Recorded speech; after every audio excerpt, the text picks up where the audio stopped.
கர்த்தருடைய வார்த்தையை கொஞ்ச நேரம் தேவ சமூகத்தில் தியானிப்போம். ஆகாய் தீர்க்க தரிசன புஸ்தகம் அதனுடைய 2ஆம் அதிகாரம் அதனுடைய 19ஆம் வசனத்தினுடைய பின்பகுதியை நாம் தொடர்ந்து தேவ சமூகத்தில் இந்த மாதம் முழுவதும் தியானிக்க. ஏன் பல வசனத்தை வச்சு நம்ம தியானிக்கிறோம், ஆனால் மூல வசனம் ஒன்று. ஒரு மாதத்தில் ஒரு வசனத்தை வச்சு அது தியானிக்கும்போது நமக்கு ஒரு பெரிய ஆசீர்வாதமாக இருக்கிறது. அதை நாம் சுதந்திரித்து கொள்ளுகிறதற்கு அது ஏதுவாக இருக்கிறது. அதனால் நீங்களும் என்ன செய்யணும், ஒரு வசனத்தை கர்த்தர் கொடுத்துட்டாருன்னா அந்த வார்த்தையை நீங்களும் வீட்டில் போய் என்ன செய்யணும், அசை போடணும். வீட்டில் போய் என்ன செய்யணும், ஆமாம், தியானிக்கணும். இன்று முதல் கர்த்தர் உங்களை ஆசீர்வதிப்பார்.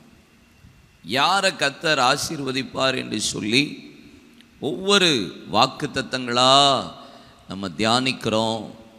ஆபிரகாமின் சந்ததியை, யாக்கோபின் சந்ததியை, ஈசாக்கின் சந்ததியை, சந்ததியின் ஆசீர்வாதம் என்ற தலைப்பில் தொடர்ந்து கர்த்தருடைய வசனம் சொல்லப்பட்டு கொண்டே இருக்கிறார். நம்மளை ஆசீர்வதிக்கிறதுக்கு தான் அவர் ரொம்ப பிரியமாக இருக்கிறார். யாக்கோபே, இஸ்ரவேலே, உனக்கு ஒப்பானவன் யார்?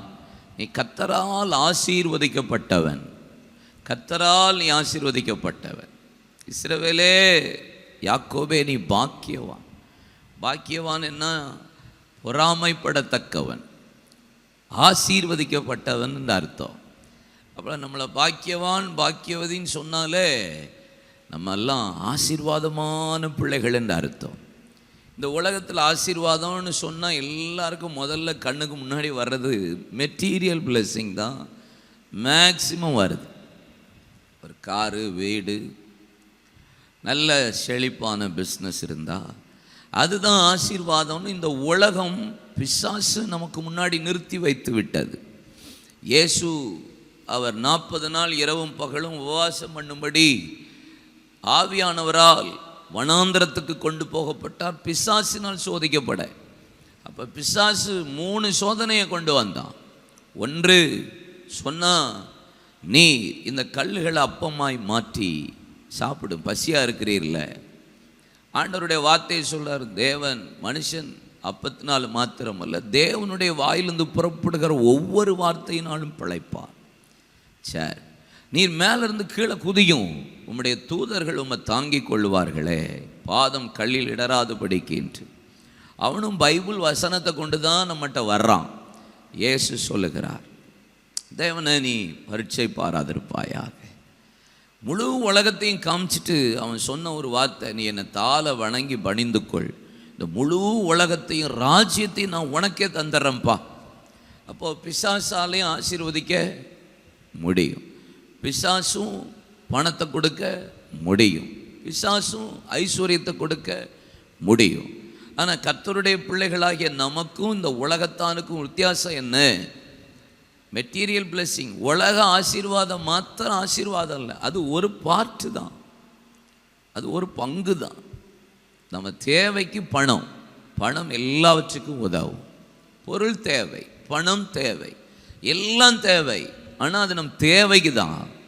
அது என்னைக்கு நம்மளை மீறி போதோ, என்னைக்கு பணம் நம்மளை ஆட்கொள்ளுதோ, பொருள் நம்மளை ஆட்கொள்ளுதோ, அப்போவே அறிந்து கொள்ளணும் அது பிசாசு கொடுக்குற காரியம்.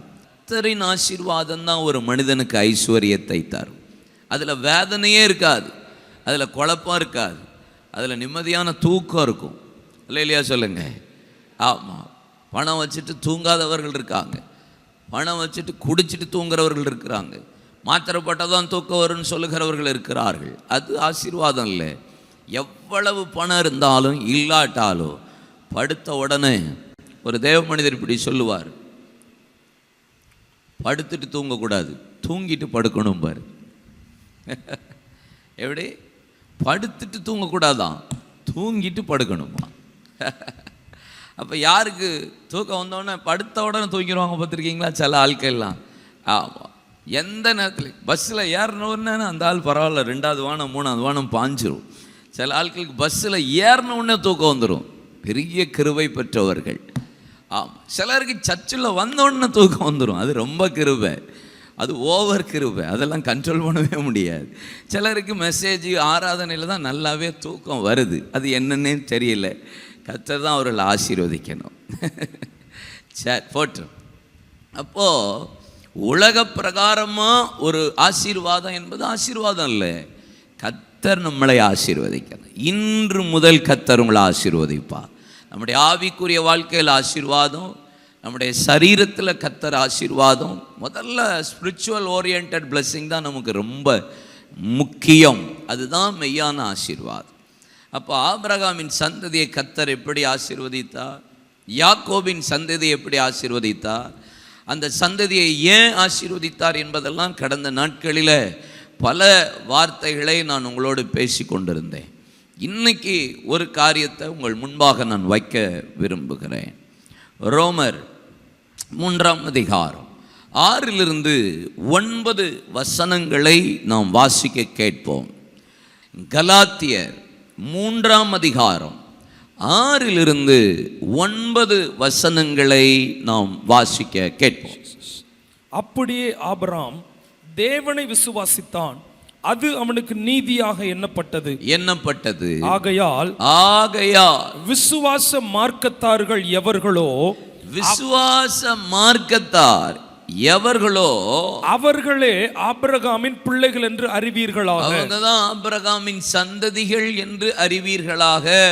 மேலும் தேவன் விசுவாசத்தினாலே புறஜாதிகளை நீதிமான்கள் ஆக்குகிறார் என்று வேதம் முன்னாக கண்டு உனக்குள் சகல ஜாதிகளும் ஆசீர்வதிக்கப்படும்.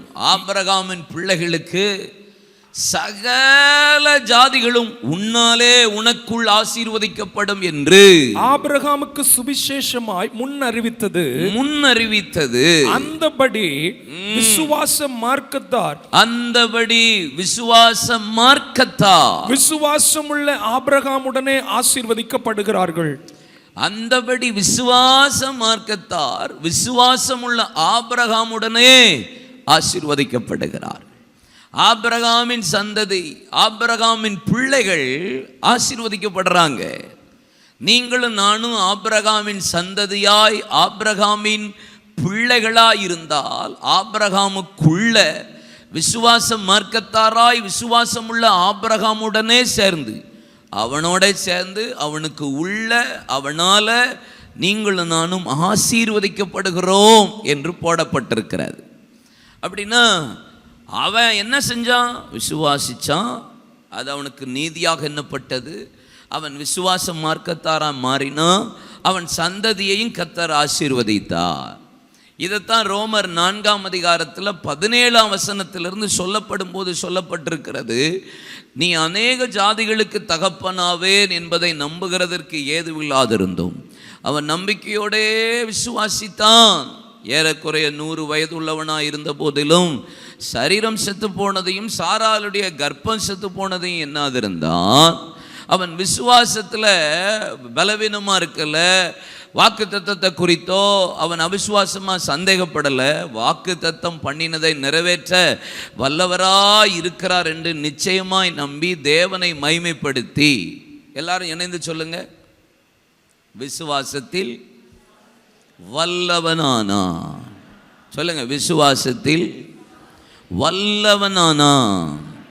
ஆமா, ஸ்ட்ரென்த்தா இருந்தானா, பவர்ஃபுல் இன் ஃபெய்த், வல்லவனானான் என்று போடப்பட்டிருக்கிறது. இன்னைக்கு ஆபிரகாமின் சந்ததியின் ஆசீர்வாதம் என்ன? அவன் விசுவாசத்தில் வல்லவன். ஒரே ஒரு வார்த்தை, வல்லவனானான். சொல்லுங்க. நான் வேதத்தில் இந்த சந்ததிகள்லாம் எப்படிப்பட்ட வல்லவர்களாக இருந்தார்கள் என்பதுதான் இன்னைக்கு கர்த்தருடைய வார்த்தை. நீங்கள் அப்போஸ்தலனாகிய பவுல் 1 கொரிந்தியரின் புஸ்தகம் அதனுடைய 1ஆம் அதிகாரம் 26 31 வசனங்களை வரைக்கும் நீங்கள் வாசித்து பார்ப்பீர்களானா, நீங்கள் அழைக்கப்பட்ட அழைப்பை பாருங்கள். மாம்சத்தின்படி ஞானிகள் அநேகர் இல்லை. அடுத்த வார்த்தை, வல்லவர்களும் அநேகர் இல்லை, பிரபுக்களும் அநேகர் இல்லை. ஞானிகளை வெட்கப்படுத்தும்படி தேவன் உலகத்தில் பைத்தியமானவைகளை தெரிந்து கொண்டார். பலமுள்ளவர்களை வெட்கப்படுத்தும்படி பலவீனமானவர்களை தெரிந்து கொண்டார். உள்ளவைகளை அவமாக்கும்படி இல்லாதவைகளை தெரிந்து கொண்டார். இழிவானவைகளையும் அற்பமானவைகளையும் எண்ணப்பட்டவைகளையும் இல்லாதவைகளையும் தேவன் தெரிந்து கொண்டார். எதுக்கு? மாம்சமான எவனும் தேவனுக்கு முன்பாக பெருமை பாராட்டாதபடிக்கு அப்படி செய்தார். வல்லவர்கள் அநேகர் இல்லை அப்படின்னு தான் ஒரு வார்த்தை இருக்கு. ஆனால் ஆண்டவர் தெரிந்து கொண்டவர்லாம் யாரு? பலவீனமானவர்கள், உடைக்கப்பட்டவர்கள், ஞானம் இல்லாதவர்கள், சோர்ந்து போனவர்கள், உடனே கண்ணீர் விடுற இப்படிப்பட்ட ஆட்களை கர்த்தர் வல்லவர்களாய் மாற்றி இருக்கிறார். அல்லேலூயா. ஆபிரகாமின் வம்சத்தாருக்குள்ள, அவன் விசுவாச மார்க்கத்தாருக்குள்ள ஜனங்களை கர்த்தர் ஆசீர்வதித்தார். எப்படி? பலவீனமானவர்களை, இழிவானவர்களை, அற்பமா எண்ணப்பட்டவர்களை. நீங்க 2 நாளாகமத்தின் புஸ்தகம் 2ஆம் அதிகாரம் 5-6 வசனத்தை பாருங்க. 2 நாளாகமும் 2ஆம் அதிகாரம் 5-6 வசனம். எங்கள் தேவன் எல்லா தேவர்களை பார்க்கலும் பெரியவர். ஆகையால் நான் கட்டப்போகிற ஆலயம் பெரிதாயிருக்கும். நான் கட்டப்போற சர்ச் எப்படிப்பட்ட ஆலயம்? பெருசு. வானங்களும் வானாதி வானங்களும் அவரை கொள்ளக்கூடாதிருக்க அவருக்கு ஒரு ஆலயத்தை கட்ட வல்லவன் யார்? அவருக்கு ஆலயத்தை கட்டுற வல்லவன் யார்? ஒருவனும் வல்லவன் கிடையாது. அவர் சந்நிதியில் தூபம் காட்டுகிறதற்கே ஒளிய வேற முகாந்தரமாய் அவருக்கு ஆலயம் கட்டுகிறதற்கு நான் எம்மாத்திரம், வல்லவன் ஒருவனும் இல்லை. ஏன்னா நீங்களும் நானும் ஆராதிக்கிற ஆண்டவர், நம்மை ஆசீர்வதிக்கிற தேவன், வானம் எனக்கு சிங்காசனம், பூமி எனக்கு பாதப்படின்னு சொன்ன அவ்வளோ பெரிய தெய்வத்தை நீங்களும் நானும் ஆராதிக்கிறோம். அவருக்கு ஆலயம் கட்ட முடியுமா? வல்லவன் உண்டா? ஒருவனும் இல்லை. நானும் எம்மாத்திரம் அப்படின்னு சொல்றார். அல்லேலூயா. எவ்வளோ பெரிய ஆண்டவர்ல என்ன ஒரு கழுவி பிள்ளையா மாற்றி இன்னைக்கு கர்த்தர் நம்ம அநேகர் வல்லவர் இல்லை, அவர் ஆலயத்தை கட்டுறதுக்கு வல்லவனும் யார் என்ற ஒரு பெரிய கேள்வி இருக்கு. ஆனால் கர்த்தர் அற்பமானவர்களை, இழிவானவர்களை, பலவீனப்பட்டவர்களை, உலகம் ரொம்ப அப்படி தூசிச்சு போட்டவர்களை கர்த்தர் எப்படியெல்லாம் நடத்தினார் என்று வேதம் சொல்லுகிறது. வல்லவர். ஆதியாகமம் 21:20 நீங்க வாசித்து பார்த்தா ஒரு மனுஷனை போட்டிருக்கு பைபிள்ல. அவன் வளர்ந்து வனாந்தரத்தில் குடியிருந்து வில் வித்தையில வல்லவனானான். யாராம்? இஸ்மவேல். எதுல வல்லவனா இருந்தானா? வில் வித்தையில. ஆளை பாயிண்ட் அவுட் பண்ணி அடிக்கிறதுல அவனை மாதிரி அடிக்கிறதுக்கு உலகத்திலே ஆள் கிடையாது. இந்த உலகத்தில் பல வல்லவர்கள் இருக்கிறார்கள். சில கணக்கில் வல்லவர்கள் இருப்பார்கள், மேக்ஸில் இன்டெலிஜென்ட் பீப்புள், வல்லவர்கள் கணக்கில். சில பில்டிங் கட்டுறதுல வல்லவர்கள் இருப்பாங்க. இந்த உலகத்தில் பல பேர் சில காரியத்தில் யுனிக்காக இருப்பாங்க. இதில் அவங்க பிஸ்னஸில் இந்த இவர் அடிக்கவே முடியாது. பிஸ்னஸ் மேக் நட்டு அப்படிம்பாங்க. மேகு நட்டு. அல்லேலூயா. ஆமாம், இவர் இதில் வல்லவர். இந்த டாக்டர் இதில் ஸ்பெஷலிஸ்ட், பயங்கரமான ஆள், அப்படி வல்லவர்னு சொல்லுவாங்க. நம்ம சர்ச்சிலையும் பல பேர் வல்லவர்கள்லாம் இருக்கிறீர்கள். ஆனால் இங்கே போட்டிருக்கு வில் வித்தையில் வல்லவன். அப்படின்னா என்ன? இஸ்மவேலை பார்த்தா பைபிளில் ஏற்கனவே ஒரு வசனம் இருக்கு. அவன் சாராலை என்ன செஞ்சானா? பரியாசம் பண்ணான். ஈசாக்க பரியாசம் பண்ணி கொண்டே இருந்தான். நம்மால் குத்துறதுல வல்லவன், வில் வித்தையில் வல்லவன். சிலருக்கு குத்தி பேசுறதுல வல்லவர்கள், மறைமுகமாக பேசுறதுல சில வல்லவர்கள் இருக்கிறார்கள். அல்லேலூயா. சாடை பேசுகிறதுல வல்லவர்கள் உண்டு. தோத்திரம். ஹலோ, இப்போ கொஞ்சம் கொஞ்சமாக உங்களுக்கு புரியும்னு நினைக்கிறேன். தோத்திரம். இவ்வளோ நேரம் ஆக்ஷன் இல்லாமல் இருந்தது, இப்போல்லாம் ரியாக்ஷன் இருக்குது. மண்டையில், தலையில் அப்படியெல்லாம் பார்த்தா தெரியுது. சில சாடை பேசுகிறதுல வல்லவர்கள், சிலர் குத்தி பேசுகிறதுல வல்லவர்கள், சர்ச்சில் ஒரு வேலையும் செய்ய மாட்டாங்க, ஆனால் பேசுகிறதெல்லாம் பெரிய பேச்சாக இருக்கும். அதில் வல்லவர்கள்லாம் உண்டு. ஆமென் சொல்லுங்க. சிலர் ஊழியத்தில் வல்லவர்கள், சிலர் க்ளீன் பண்ணுறதுல வல்லவர்கள், சபையில் சிலர் ஒவ்வொரு விதத்தில் வல்லவர்கள் உண்டு. ஆதியாகமம் 25:27 வாசித்து பாருங்கள். இங்கே வேதவசனம் சொல்லுகிறது ஏசாவை குறித்து. ஏசா வேட்டையில் வல்லவனும் வனசஞ்சாரியுமா இருந்தான். யாக்கோபு குணசாலியும் கூடாரவாசியுமா இருந்தான். ஏசா யாரு? வேட்டையில் வல்லவன், ஆத்மாவை வேட்டையிடுறதுல வல்லவன். வேட்டை, இப்படிப்பட்ட ஒரு வல்லவன் ஏசா என்று போடப்பட்டிருக்கிறது. ஆனால் நாம எப்படிப்பட்ட வல்லவர்களா இருந்தால் கர்த்தர் இந்த ஆபிரகாமின் ஆசீர்வாதத்தை தேவன் நமக்கு தருவார் என்பதுதான். உங்களுக்கு ஒரு 4-5 வல்லவர்களை குறித்து நான் சொல்ல ஆவியானவர் என்னை நடத்துவாராக. முதலாவது, நம்ம ஏற்கனவே வாசித்த வேத வசனத்தின் பிரகாரம் ஆபிரகாம் விசுவாசத்தில் வல்லவனாயிருந்தான். அவன் சரீரம் செத்து போனதையும் சாராளுடைய கர்ப்பம் செத்து போனதையும் எண்ணாதிருந்தான். வாக்கு தத்தம் பண்ணினவர், அவர் வாக்கு தத்தத்தை நிறைவேற்ற வல்லவர் என்று சொல்லி வாக்கு தத்தத்தை குறித்து அவிசுவாசமாய் சந்தேகப்படலை, பலவீனமா இருக்கல.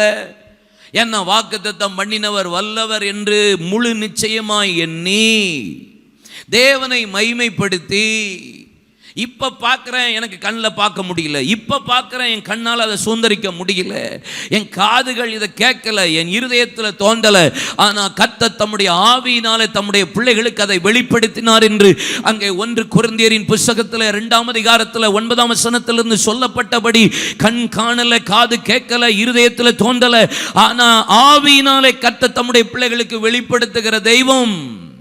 எதுல வல்லவன்? விசுவாசத்துல. ஒருவேளை நீங்க பார்க்கிற கர்த்தர் உங்களுக்கு கொடுத்த வாக்கு தத்தம் இன்னைக்கு நீங்க பார்க்க முடியாம இருக்கலாம், கேட்க முடியாம இருக்கலாம், உங்க இருதயத்தில் தோன்ற முடியாமல் இருக்கலாம். ஆனா கண்டு விசுவாசிக்கிறவர்கள் அல்ல, காணாத விசுவாசிக்கிற நீங்களே பாக்கியவன்கள். காணப்படாதவைகளை விசுவாசிக்கிற கர்த்தருடைய பிள்ளைகள் தான் விசுவாசத்தில் வல்லவர்கள். விசுவாச நம்பப்படுகளின் உறுதியும் காணப்படாதவைகளின் நிச்சயமாய் இருக்கிறதா. எபிரேயர் 11ஆம் அதிகாரம் முழுவதும் விசுவாச பட்டியல் தான். விசுவாசத்தினால் அப்படி பண்ணாங்க, இப்படி பண்ணாங்க, அதை செஞ்சாங்க, இதை செஞ்சாங்க. நமக்கு ஒரு பேர் இருக்கு. என்ன பேர்? விசுவாசி. விசுவாசிகளுக்கு விசுவாசம் இருக்கணும். மவுண்ட் சர்ச் விசுவாச பிள்ளைகளுக்கு பயங்கரமான விசுவாசம் இருக்கணும். ஒரு ஸ்ட்ராங் ஃபெய்த் இருக்கணும். அல்லேலூயா சொல்லுங்க. யூதா 1:3 வாசித்து பாருங்க. பொதுவான விசுவாசம் என்று ஆரம்பிக்கிறார். ஆனால் யூதா 1:20 வாசிக்கும் போது பரிசுத்தமான விசுவாசம், மகா பரிசுத்தமான விசுவாசம், பொதுவாக இருந்த விசுவாசம். ஆரம்பத்தில் பொதுவாக தான் இருக்கும். இயேசுவை விசுவாசித்தேன், பாவம் மன்னிக்கப்பட்டது, ரட்சிக்கப்பட்டேன், பிள்ளையா மாறினேன், ஆவியை பெற்றேன், பரிசுத்தாவியை விசுவாசித்தேன், ஞானஸ்தானத்தை விசுவாசித்தேன், கம்யூனியனை விசுவாசித்தேன், சரீரத்தை விசுவாசித்தேன், அவருடைய ரத்தத்தை விசுவாசித்தேன். இட்ஸ் a பிகினிங், ஆரம்ப விசுவாசம். இது பொதுவான விசுவாசம், உலகத்தில் எல்லாரும் விசுவாசிக்கிற விசுவாசம். ஆனால் இந்த விசுவாசம் கொஞ்சம் கொஞ்சம் கொஞ்சம் நாளாக வளர்ந்து வளர்ந்து வளர்ந்து வளர்ந்து டே பை டே அது எப்படி மகா பரிசுத்தமான விசுவாசமாக உங்கள் மேலே உறுதிப்பட்டவர்களாக இருக்கணும். அல்லேலூயா சொல்லுங்க. உங்க விசுவாசம் வளரணும். காலத்தை பார்த்தா நீங்க எப்படி இருக்கணும்? போதகராக இருக்க வேண்டிய நீங்கள் இன்னும் பால் உண்ணுகிற பிள்ளைகளாக இருப்பீர்களா? உங்க விசுவாசம் ஆரம்ப விசுவாசம், இயேசுவை விசுவாசித்தேன், ரட்சிக்கப்பட்டேன், ஞானஸ்தானத்தை விசுவாசித்தேன், ஞானஸ்தானம் எடுத்தேன், ஆவியை விசுவாசித்தேன், பரிசுத்தாவி பெற்றேன், அந்நிய பாஷையை விசுவாசித்தேன், அந்நிய பாஷையை கர்த்தர் கொடுத்தார். இது பிகினிங் தான். எல்கேஜி யூகேஜி மாதிரி இது பொதுவான விசுவாசம். பிரச்சனை வரும்போது உங்கள் விசுவாசம் எப்படி இருக்கு? எந்த தேவையும் சந்திக்கப்படாத போது உங்கள் விசுவாசம் எப்படி இருக்கு? வாக்குத்தத்தம் இன்னும் தாமதிக்கும் போது உங்கள் விசுவாசம் எப்படி இருக்கு? கண் காணலை, காது கேட்கலை, இருதயத்தில் தோன்றலை, ஐயோ மலைக்கு ஏறி போகிறேன், கர்த்தர் பலி செலுத்த என் பிள்ளையை கொண்டு வர சொல்லி இருக்கிறார், என்ன செய்ய போகிறேன், கொஞ்சம் கூட ஹெசிடேட் பண்ணாமல், கொஞ்சம் கூட யோசிக்காம தன் பிள்ளையை கொண்டு போய் விசுவாசத்தோட தேவ சமூகத்தில் பலிபீடத்தை கட்டி கையும் காலையும் கடத்தி கர்த்தரை நோக்கி பார்த்தானே, அந்த விசுவாசம் எப்படி உங்களுக்குள்ள இருக்கு? பார்த்து பார்த்து விசுவாசிக்கிறவர்களா நீங்க? பார்க்காம விசுவாசிக்கிற கூட்டமா? 2 ராஜாக்கள் 7ஆம் அதிகாரம் 16 வசனத்தை நீங்க வாசித்து பாருங்க. சமாரியாவை அங்க பெனதாத்து முற்றுகை போட்ட போது எப்பக்கத்திலும் பஞ்சம், தேசம் முழுவதும் பஞ்சம், பிள்ளையை ஆக்கி சாப்பிடக்கூடிய காலகட்டம் வந்துவிட்டது. அங்க தேவ சமூகத்தில் ஒரு பிள்ளைய ஒரு நாள் ஆக்கி சாப்பிட்றாங்க, அடுத்த நாள் இன்னொரு பிள்ளை ஆக்கி சாப்பிடுவோன்னு அவங்க 2 பேருக்குள்ள ஒரு உடன்படிக்கை பண்ணி முதல் நாள் அவ பிள்ளை ஆக்கி சாப்பிட்டாங்க, அடுத்த நாள் அவ பிள்ளையை சாப்பிட தரலன்னு சொன்ன போது 2 பேருக்குள்ள சண்டை நடந்தது. அதை ராஜா கேட்கிறார், அவருக்கு முன்னாடி வருது, அவர் வஸ்திரத்தை கிழித்து கொண்டு சொல்லுகிறார், இஸ்ரவேல்ல ஒரு தீர்க்கதரிசி இருந்தா அவன் தலை இல்லாமல் போகட்டும் என்பதாக. இந்த பஞ்சம் என்ன இவ்வளவு வேதனைப்படுத்துதுன்னு எலிசா என்கிற ஒரு தீர்க்கதரிசி இடத்துல அவன் ஆள் அனுப்பி விடுறான். அவன் ஆட்கள் வாசல்ல வந்து நின்ன உடனே சொல்லுகிறான், அந்த மனுஷன், அந்த பொல்லாத மனுஷருடைய கால் சத்தம் என் சமூகத்தில் வந்திருக்கு, உள்ளே விடாத, நாளைக்கு இந்நேரத்தில். நல்லா இருக்குல்ல? அதை வாசிச்ச. அப்பொழுது எலிசா கர்த்தருடைய 7ஆம் அதிகாரம் 1ஆம் வசனம். அப்பொழுது எலிசா கர்த்தருடைய வார்த்தையை கேளுங்கள், நாளைக்கு இந்நேரத்தில் சமாரியாவின் வாசலிலே 1 மரக்கால் கோதுமை மா 1 சேக்கலுக்கும் 2 மரக்கால் கோதுமை 1 சேக்கலுக்கும் விற்கப்படும் என்று கர்த்தர் சொல்லுகிறார் என்றார். ஆண்டவர் சொல்றாரு, எப்பா நாளைக்கு இந்நேரம்பா காரியம் மாறுதலா முடியும், நாளைக்கு இந்நேரப்பா. எப்படி நீ பார்க்கறது இப்ப வேற, நாளைக்கு பார்க்கறது வேற.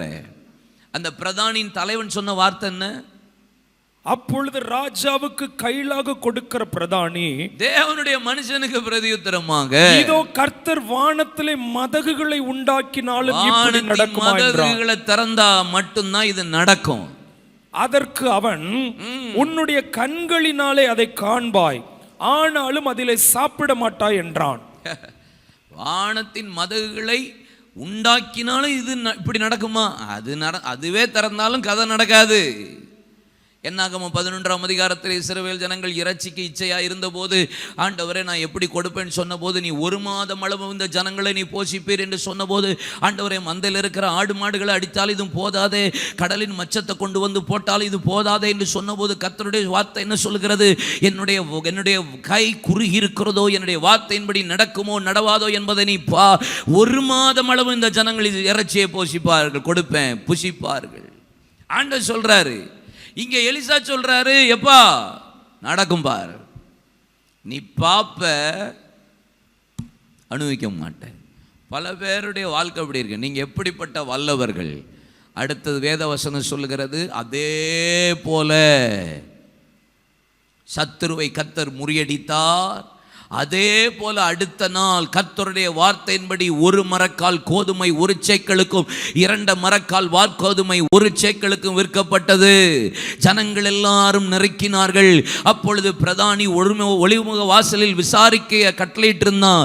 ஒளிமுக வாசலில் ஜனங்கள் அவனை நெருக்கினதுனால, அவனை மிதித்ததுனால அவன் பார்த்தானே தவிர தேவனுடைய மனுஷனிடத்திலிருந்து வந்தது போல் சொல்லியிருந்தபடி அவன் செத்து போனான்.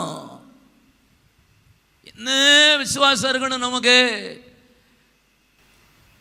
அல்லேலூயா. நீங்கள் எப்படிப்பட்ட வல்லவர்கள்? ஹலோ, எதில் வல்லவர்கள் ஆசீர்வதிக்கப்படுவார்கள்? விசுவாசம். பக்கத்தில் கைப்பிடிச்சு சொல்லுங்க, நீங்க எதில் வல்லவர்கள்? எதில் வல்லவர்களாக இருக்கணும்? ஐயோ இன்னும் நடக்கலையே, இன்னும் பார்க்கலையே, இன்னும் செய்யலையே, இன்னும் ஒன்றும் வரலையே. வரும், தோத்திரம். விசுவாசத்தில் வல்லவடா இருங்க. சூழ்நிலை உங்களுக்கு சாதகம் இல்லாமல் இருக்கும்போது தான் உங்களுடைய ஃபெய்த்தை கர்த்தர் பார்ப்பா. உலகத்தில் சாதகமாக இருக்கும்போது நீங்கள் விசுவாசிக்கிறீங்க, நம்புறீங்கன்னா உலகத்தானுக்கும் உங்களுக்கும் என்ன வித்தியாசம் இருக்குது? அல்ல இல்லையா சொல்லுங்க. பார்த்துட்டு விசுவாசிக்கிறது இல்லை. ஒன்றுமே இல்லை, வனாந்தரத்தில் ஒன்றுமே இல்லை. ஆனால் கர்த்தர் அதில் வழியை உண்டாக்குவா. எனக்காக ஒரு பாதை திறக்கும், எனக்காக கர்த்தர் ஒரு ஆளை உண்டாக்குவா, எனக்காக வழியை திறப்பா, என் தேவையை சந்திப்பார், எனக்கு சுகத்தை தருவார். நான் விசுவாசிக்கிறவர் இன்னார் என்று அப்படி சொல்கிறவங்க மாத்திரம். ஆமாம், இதை சொல்ல வைக்கிறதுக்கே உங்களை அவ்வளோ நேரம் போராட வேண்டியிருக்கு பாருங்க. நீங்கள் எப்படிப்பட்ட விசுவாசிகள்? நான் விசுவாசித்திருக்கிறவர் இன்னார் என்று. எனக்கு வேலை இல்லையா? நோ ப்ராப்ளம், கர்த்தர் தருவார், விசுவாசிக்கிறேன். இப்படிலாம் பிஸ்னஸ் தாறுமாறா இருக்கு, இல்லை கர்த்தர் செய்வார், விசுவாசிக்கிறேன். வாக்குத்தத்தம் பண்ணியிருக்கிறார், நான் சந்தேகமே பட மாட்டேன். சந்தேகப்படுகிறவன் காற்றினால் அலக்களிக்கப்படுகிற அலைகளுக்கு ஒப்பாய் இருக்கிறான். தாம் விரும்பி தேவனிடத்தில் எதெல்லாம் பெறலாம் என்று நினைக்க கூட செய்யக்கூடாது. சந்தேகம், எந்த காரியத்தை எடுத்தாலும் நெகட்டிவான பேச்சு, சந்தேக பேச்சு. எப்ப நீங்க விசுவாசத்தில் வல்லவராக இருப்பீர்கள்? தீத்து 1:14 பாருங்க. விசுவாசத்தில் ஆரோக்கியம் உள்ளவர்களாக இருக்கும்படி நீ அவர்களை கண்டிப்பாய் கடிந்து கொள். ஏன் இப்படி சொல்றேன்? சொல்றாரு, ஏய் விசுவாசத்தில் நீங்க எப்படி இருக்கணுமா சொல்லுங்க, வாயை தரங்க. விசுவாசத்தில் ஆரோக்கியமா இருக்கணுமா? ஹெல்த் கான்சியஸ் இருக்குல்ல உங்களுக்கு? எத்தனை பேருக்கு இருக்கு ஹெல்த் கான்சியஸ்? இதை சாப்பிடக்கூடாது, இது டயட், இது என் உடம்புக்கு கெடுதி, இது எனக்கு ஒத்துக்காது. ஹெல்த் கான்சியஸ் இருக்கா? ஃபெய்த் கான்சியஸ் இருக்கா உங்களுக்கு? விசுவாசத்தில் ஆரோக்கியம் இருக்கா உங்களுக்கு? ஹலோ, விசுவாசத்தில் நீங்கள் ஆரோக்கியம் உள்ளவர்களாக இருக்கும்படி ஏன் கடிந்து கொள்ள சொல்கிறாரு? நீங்கள் அதில் சுகமாக இருக்கணும். இதில் கரெக்டாக இருந்தீங்கன்னா நீங்கள் ஆபிரகாமுடனும் ஆபிரகாமுக்குள்ளும் நீங்கள் ஆசீர்வதிக்கப்பட்ட வம்சமாக இருப்பீர்கள். You are blessed person. Hallelujah சொல்லுங்க. உங்கள் ஃபெய்த் எப்படி இருக்கு? எப்படி? சுவிசேஷம் 4 சுவிசேஷத்தில் நீங்கள் வாசிச்சு பாருங்க. இயேசு மேக்சிமம் அற்புதம் செஞ்சிருப்பார்னா, மேக்சிமம் ஒரு விடுதலை கொடுத்திருப்பார்னா, மேக்சிமம் ஒரு வியாதியை சுகப்படுத்தி இருப்பார்னா பாருங்க. உன் விசுவாசம் பெரியது, உன் விசுவாசத்தை கண்டேன், உன் விசுவாசம் உன்னை ரட்சித்தது. அப்பா 100க்கு அதிபதி, இப்படி ஒரு விசுவாசத்தை நான் பார்க்கலையப்பா. What a wonderful faith you are. என்ன அருமையான விசுவாசம் உனக்கு. ஒருத்தன் வாரான், ஒருத்தன் போகிறான், வேலைக்காரன் ஒருத்தன் செய்கிறான். நீங்கள்லாம் வரக்கூடாது. ஜஸ்ட் நீங்கள் வந்து ஒரு வார்த்தை சொல்லுங்கள், ஒரு வார்த்தை அங்கேருந்தே சொல்லுங்கள், என் வேலைக்காரன் சொஸ்தமாவான். இஸ்ரவேலுக்குள்ளும் இப்படிப்பட்ட விசுவாசத்தை நான் பார்க்கவில்லையே. 12 வருட பெரும்பாடுள்ள ஸ்திரீ வஸ்திரத்தை தொட்டா நீ சோமாயிருவேன், நீ விசுவாசிக்கிறியா? என்ன ஃபெய்த்துப்பா உனக்கு? உன் விசுவாசம் ரொம்ப பெருசு. 4 பேர் ஒரு திமிர்வாதக்காரனை ஓட்ட பிடிச்சி இறக்குனாங்களே, எப்பா உங்க விசுவாசத்தை பார்த்து இந்த பாவியை நான் ரட்சிக்கிறேன்ப்பா. உங்க விசுவாசம் உங்க பிள்ளைகளை ரட்சிக்கும், உங்க விசுவாசம் உங்க குடும்பத்தை ரட்சிக்கும், உங்க விசுவாசம் உங்களுடைய பிசினஸை கர்த்தர் ஆசீர்வதிப்பா. நீங்கள் விசுவாசத்தில் சொல்லுங்க, வல்லவராருங்க. பலவீனமா இருக்காதீங்க, சந்தேகப்படாதீங்க, அவிசுவாசப்படாதீங்க. அவிசுவாசம் ஒரு பெரிய பாவம். அவ்வளோ பெரிய தேவனை எப்படி சந்தேகப்படுறீங்க? அவ்வளோ பெரிய தேவனை எப்படி நீங்க அவிசுவாசப்படலாம்? அவ்வளோ பெரிய தேவனை எப்படி நீங்க நம்பாம இருக்கலாம்? உங்கள் நம்பிக்கையை அறிக்கை பண்ணுகிறதில் அசைவில்லாத உறுதியாக இருங்கள். வாக்கு தத்தம் பண்ணினவர் உண்மை உள்ளவர். எபிரேயர் 10:23 சொல்லுகிறபடி நீங்க அறிக்கை பண்ணிக்கிட்டே இருங்க. வாக்கு தத்தம் பண்ணினவர் உண்மை உள்ளவர். Hallelujah. What about your faith? நடக்கிறீங்களா? பாட்டு பாடுறது மேட்ரே இல்லை. விசுவாசி அவன் என்றும் பதறா, அவன் நங்கூரம் இயேசுவில் உண்டு, ஆபத்தை கண்டஞ்சிட மாட்டான். இப்போ பேதுரு சீஷர்கள் அவங்க அவிசுவாசப்பட்ட போது அவங்கள எப்படி ஆண்டவர் கொஞ்சி தலையை தடவி, என் செல்ல கிளிகளா ஏன்டா தங்கங்களா இப்படி அவிசுவாசமாக இருக்கீங்க அப்படின்னு ஏசப்பா எங்கேயாவது சொல்லியிருக்காரா? விசுவாசம் இல்லாத மாறுபாடுள்ள சந்ததியே அப்படின்னா என்ன அர்த்தம்? விசுவாசம் இல்லாத மாறுபாடுள்ள சந்ததியே. எது வரைக்கும் நான் உங்க கூட இருப்பேன்டா, எது வரைக்கும் உங்க கூட இருப்பேன் அப்படின்னு சொல்றாரு. யாரை பார்த்து சொல்றாரு? சீஷர்களை பார்த்து. மாறுபாடுள்ள சந்ததினா என்னது? விபச்சார சந்ததின்னு அர்த்தம். திட்டுறாரு. யாரை பார்த்து? கூட இருக்கிற ஊழியக்காரங்களை பார்த்து. ஆண்டவர் அறியாத கூட்டத்தை விசுவாசிக்காமல் இருந்தால் கூட கர்த்தர் பலப்படுத்தி வந்துடுன்னு சொல்லுவார். ஆனால் கர்த்தர் அறிந்த பிள்ளைகள், ஊழியம் செய்கிற பிள்ளைகள் அவிசுவாசப்பட்டு சந்தேகப்பட்டா திட்ட தான் செஞ்சுருக்காரு பைபிளில். அல்லேலூயா சொல்லுங்க. What about your faith? நீங்கள் விசுவாசித்து நடக்கிறீர்களா, தரிசித்து நடக்கிறீர்களா? உங்கள் குடும்பத்தில் ரட்சிக்கப்படலையா? விசுவாசிங்க, நம்புங்க, தொடர்ந்து ஜெபம் பண்ணுங்க, கண்டிப்பாக ரட்சிப்பா. சூழ்நிலையை பார்க்காதீங்க, பிரச்சனையை பார்க்காதீங்க, போராட்டத்தை பார்க்காதீங்க, வியாதியை பாருங்க, அவரை பாருங்க. அல்லேலூயா சொல்லுங்க. கர்த்தர் எனக்கு இந்த வியாதியில் சுகம் கொடுப்பாருன்னு விசுவாசிங்க. அல்லேலூயா.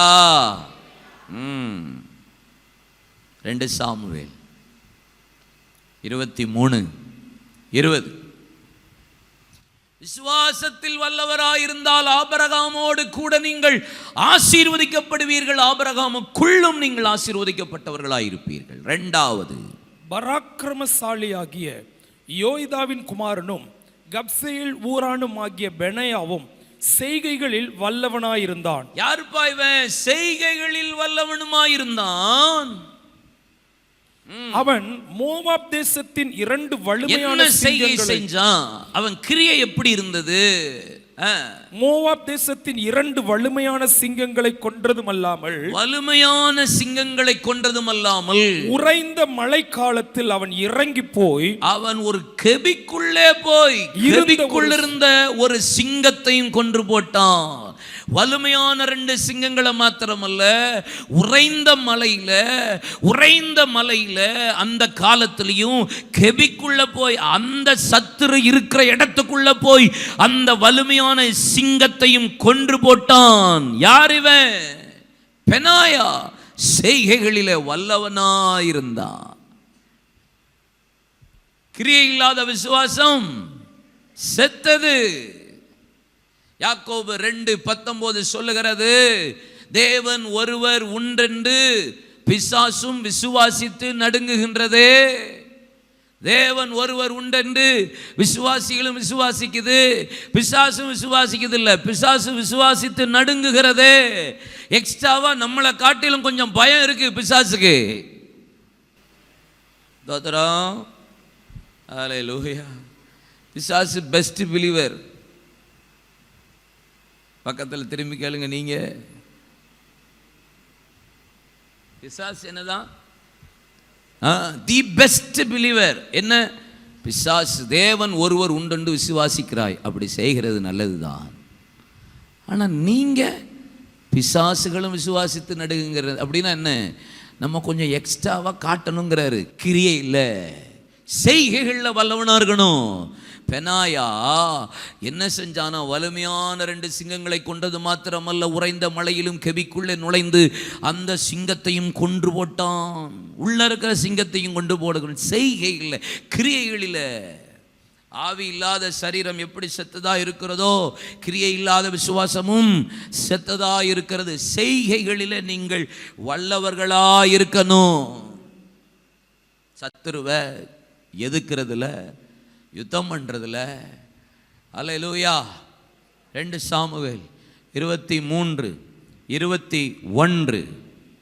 அவன் பயங்கர ரூபமான ஒரு எகிப்தியனையும் கொன்று போட்டான். அடுத்த வசனத்திலே பெனாயாவை பற்றி சொல்லப்பட்டிருக்கு. பயங்கர ரூபமான ஒரு எகிப்தியனையும் கொன்று போட்டான். அந்த எகிப்தியன் கையில் ஒரு ஈட்டி இருக்கையில், இவன் கையில ஒரு தடியை மட்டும் பிடிச்சு கொண்டு அவனிடத்தில் போய், அவன் எகிப்தியன் கையில் இருக்கிற அந்த ஈட்டியை வாங்கி அவன் ஈட்டியினாலே அவனை கொன்று போட்டான். இந்த பெனாயா செய்கைகளில வல்லவன். கையில தடிதான், ஆனா அவன் கையில ஈட்டி. அதெல்லாம் கவலைப்படல. தைரியமா போய் சத்துருவை எதிர்க்கக்கூடிய ஒரு பலன் செய்கைகளில் வல்லவனா இருந்தான். அல்லேலூயா.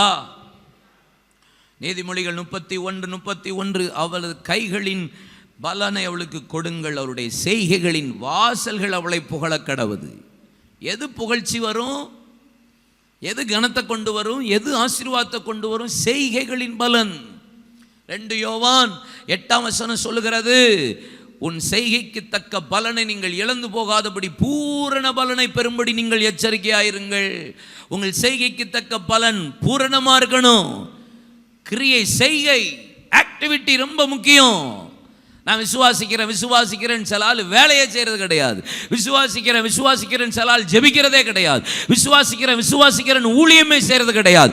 விசுவாசிக்கிறேன் ஒரு பிரயாசப்படுகிறதே கிடையாது. செய்கைகளில் வல்லவனா இருக்கணும். 1 சாமுவேல் 19:4 பாருங்க. அப்படியே யோனத்தான் தன் தகப்பனாகிய சவுலோடு தாவீதிற்காக நலமாய் பேசி, ராஜா தம்முடைய அடியானாகிய தாவீதுக்கு விரோதமாய் பாவம் செய்யாதிருப்பாராக, அவன் உமக்கு விரோதமா பாவம் செய்யவில்லை, அவன் கேட்கல. யார் செய்கையில்? தாவீதின் செய்கைகள் உமக்கு மெத்த உபயோகமாக இருந்தது. யோனத்தான் சொல்றான் சவுல்ட்ட, எப்பா நீ செய்யறதெல்லாம் ரொம்ப சேட்டை, உமக்கு பேய் பிடிச்சிருந்த போது அவன் தானே வாசிச்சான், உம பேயை விரட்டினதே அவன் தானே, அவன் செய்கைகளில் மெத்த உபயோகமாக இருந்தான். முழு இஸ்ரவேல் சேனையை நிற்கும் போது ஒரு கோலியாத்து கொக்கரித்து கொண்டிருந்தான். இஸ்ரவேலின் தேவனையும் ஜனங்களையும் நிந்தித்து கொண்டிருந்த போது இவன் தானே வந்து ஒரு கூழாங்கல்ல கொண்டு வந்து செய்கைகளில் வல்லவனாய் சத்துருவை எதிர்த்தான். அவன் பட்டயத்தை வச்சு அவன் தலையை வெட்டினான். அல்லேலூயா. பேய் பிடிச்ச போதெல்லாம் வாசிச்சானே, பாடினானே, உம்மை துதித்தானே. செய்கைகளில் வல்லவன். விசுவாசா மட்டும் போதாது, விசுவாசத்தில் பெரிய ஆளு சொன்னா மட்டும் செய்கை, கிரியை. ஆமென் சொல்லுங்க. அல்லேலூயா. வேகமா சொல்லி 3-4 காரியத்தை சொல்லி முடிக்கிறேன். அப்போஸ்தலர் நடவடிக்கைகள் 7ஆம் அதிகாரம் 22ஆம் வசனம் பாருங்க. மோசே எகிப்தியருடைய சகல சாஸ்திரங்களிலும் கற்பிக்கப்பட்டு வாக்கிலும் செய்கையிலும் வல்லவனானான். செய்கையில் மாத்திரம் இல்ல, எதுல வல்லவனா இருந்தானா? வாக்கில வல்லவன். சொல்லுங்க, வாக்கில, பேசுறதுல வல்லவனா இருக்கணும். விசுவாசத்துல வல்லவன், செய்கைகள்ல வல்லவன், கிரியை செய்யறதுல வல்லவர்களா இருக்கணும்.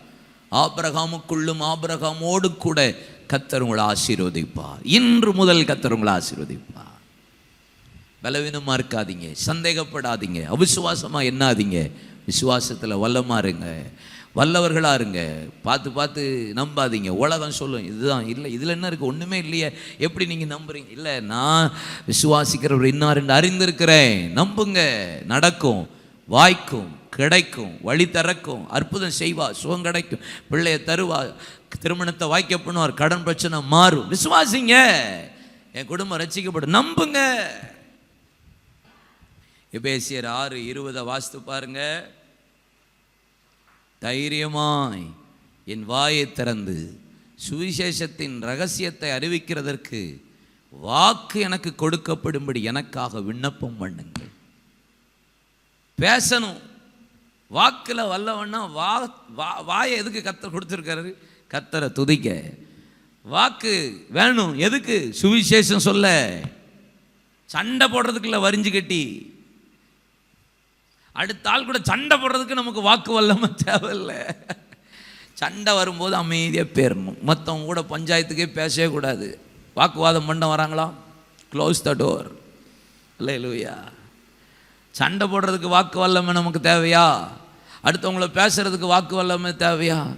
நான் காசிப்பே பேச மாட்டேன் பிரதர்னு ஊர்கதை முழுசும் பேசுகிற ஒரு கூட்டங்கள்லாம் இருக்குது. அடுத்தவங்களை பற்றி நான் பேசவே மாட்டேன்னு ஃபோன்லேயே பேசுகிறது, மெசேஜில் பேசுகிறது, இல்லை பல கூட்டம் இருக்குது. சர்ச்சில் கதையை பேசுகிறது, ஊர் கதை பேசுகிறது, ஊழியக்காரன் கதை பேசுகிறது. இப்படி பேசுகிற வாழ்க்கையில் உடனே விட்டு விலகுங்க. கான்வர்சேஷனை விட்டுருங்க, பேசுகிறத நிறுத்துங்க. அப்போந்தான் நீங்கள் வாக்கில் வல்லவர்களாக மாறுவீர்கள். வாக்கில் எதற்கு கர்த்தர் எனக்கு வல்லமை கொடுக்கணும்னு உங்களை ஜெபம் பண்ண சொல்கிறேன். சுவிசேஷம் சொல்ல, ஆத்மாக்களுக்கு ரட்சிப்பை குறித்து சொல்ல, இயேசுவை பற்றி சொல்ல எனக்கு வாக்கு தாரட்டும். லூக்கா 21:15 பாருங்க.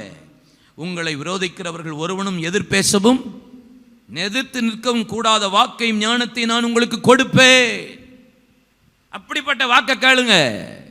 சுவிசேஷம் சொல்லும் போது விதண்டாவாதம் பேசும்போது, இயேசுவை பற்றியோ வசனத்தை குறித்த பேசும்போது எதிர்த்து பேச முடியாத வாக்கு வல்லமை எனக்கு தாங்கன்னு கேளுங்க. ஏசாயா 50:4 வாசித்து பாருங்க. இளைப்படைந்தவனுக்கு சமயத்துக்கேற்ற வார்த்தையை சொல்ல நான் அறியும்படிக்கு கர்த்தராகிய ஆண்டவர் எனக்கு கல்விமானின் நாவை தந்தருளினார். சமயத்துக்கேற்ற வார்த்தை. ஐயோ, நான் பேசிட்டு இருக்கும்போது நீங்கள் பேசுனா ஒரு ஆளுக்கு பலன் வரணும், நீங்கள் பேசுனா ஒரு ஆள் உற்சாகம் அடையணும், நீங்கள் பேசுனா ஒரு ஆள் நம்பிக்கை வரணும், நீங்கள் பேசுனா ஒரு ஆள் ஜெபத்தில் வளரணும், நீங்கள் பேசுனா ஒரு ஆள் சுவிசேஷ ஊழியத்துக்கு போகணும், மிஷனரி ஊழியத்துக்கு போகணும், நீங்கள் பேசுனா ஒரு ஆள் கர்த்தருக்காக எழும்பணுங்கிற வைராக்கியம் வரணும். சில ஆள் பேசியே சில ஆள் சர்ச்சுக்கு வர விடாமல் பண்ணிடும். சில ஆள் பேசியே சில ஆள் ஊழியம் பார்க்கவே விடாது. பேசியே சர்ச்சை விட்டு போக விடுற ஆட்கள்லாம் இருக்கு நம்ம ஆட்கள். தோத்திரம் வைராக்கியம் வரணும். நீங்க பேசுனா பேச பேச ஆவியில வைராக்கியம், ஆவியில அபிஷேகம், பேச பேச கர்த்தருக்காக எழுப்புதலுக்காக ஏதாவது செய்யணுங்கிற எண்ணம் வரணும். அல்லேலூயா சொல்லுங்க. எரேமியா 5:13 பாருங்க. தீர்க்கதரிசியில் காற்றாய் போவார்கள், திருவாக்கு அவர்களில் இல்லை. அவர்களுக்கு அப்படி ஆக கடவுது என்று அவர்கள் சொல்லி கர்த்தர் மறுதலித்தார்கள். திருவாக்கு அவங்க வாயில் இல்லையாம். பல பேருக்கு அது இல்லாதனால தான் குத்தி பேசுறாங்க, ஊண்டிங்க பேசுறாங்க, ஹர்ட் பண்ணி பேசுறாங்க. கஷ்ட வாக்கு இல்லை அவங்களுக்கு, திருவாக்கு அவங்களுக்கு இல்லை, வசனம் இல்லை, வார்த்தை இல்லை, வாக்குல வல்லமை இல்லை. அதனால தான் அவங்கள பலப்படுத்த முடியல. நீதிமொழிகள் 16:10 வாசித்து பாருங்க. ராஜாவின் உதடுகளில் திவ்ய வாக்கு, நியாயத்தில் அவன் வாய் தவறாது. திவ்ய வாக்கு அவன் வாயில எப்போது இருக்குமா? லூக்கா 24:19 வாசித்து பாருங்கள். அவர் எவைகள் என்றார், அதற்கு அவர்கள் நசரேயனாகிய இயேசுவை குறித்தவைகளை அவர் தேவனுக்கு முன்பாக ஜனங்கள் எல்லாருக்கும் முன்பாக செய்கைகளிலும் வாக்கிலும் வல்லமையுள்ள தீர்க்கதரிசியா இருந்தா. அவர் பேசினா எவனா பேச முடிஞ்சா? ஓய்வு நாளில் இப்படி சோப்படுத்துறீர, ஓய்வு நாளில் உங்கள் ஆட்டை தண்ணி காட்டுறது இல்லையா, சாப்பாடு போடுறது இல்லையா, அவ்வளோ பேரும் வாயை பற்றிட்டு போயிட்டான்.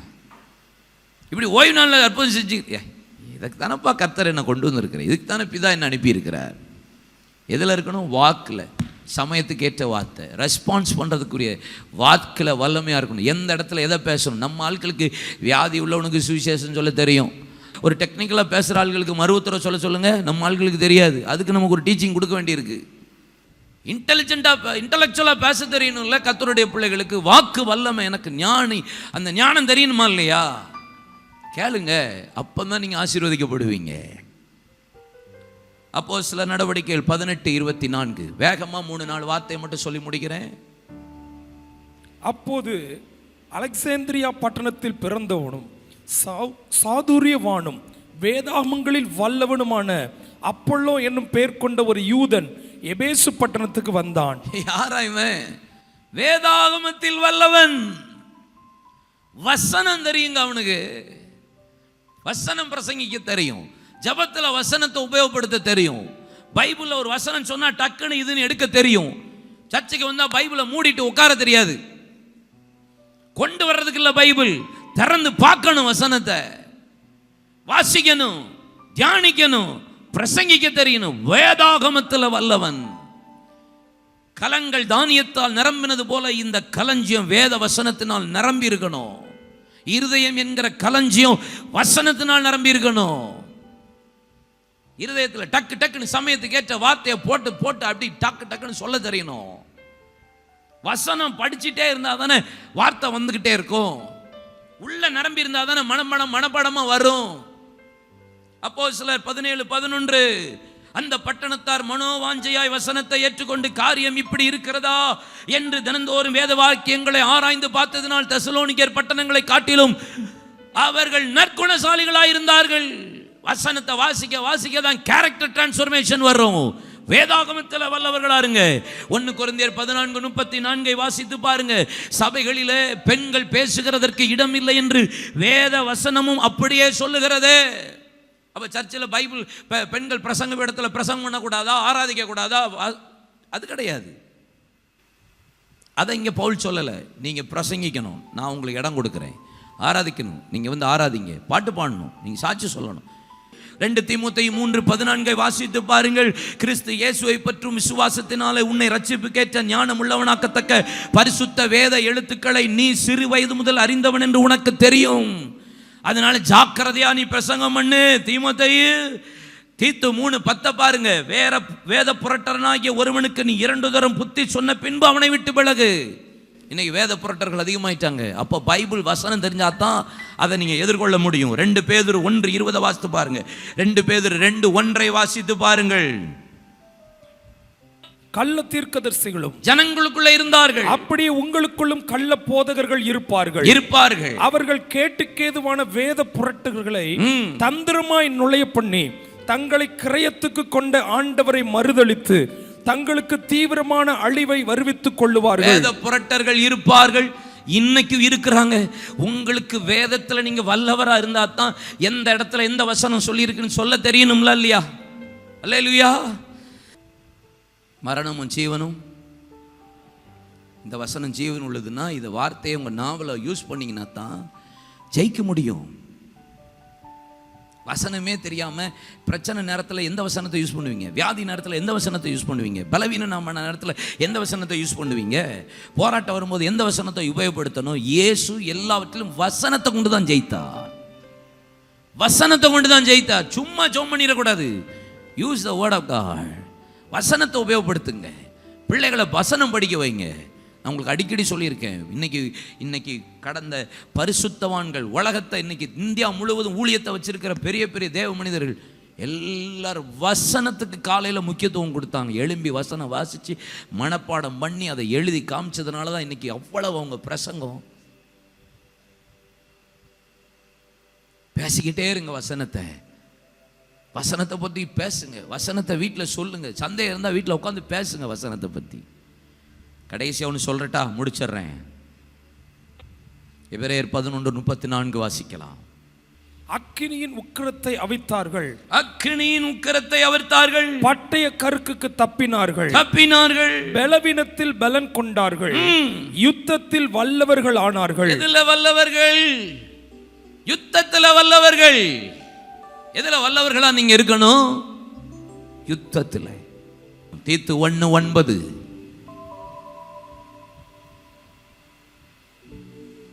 ஆரோக்கியமான உபதேசத்தினாலே புத்தி சொல்லவும் எதிர்பேசுகிறவர்களை கண்டனம் பண்ணவும் வல்லவனுமாயிருக்கும்படி. எதில் வல்லவனா இருக்கணும்? புத்தி சொல்றதுலையும் கண்டனம் பண்றதுலையும் எப்படி இருக்கணும்? ஆமென்.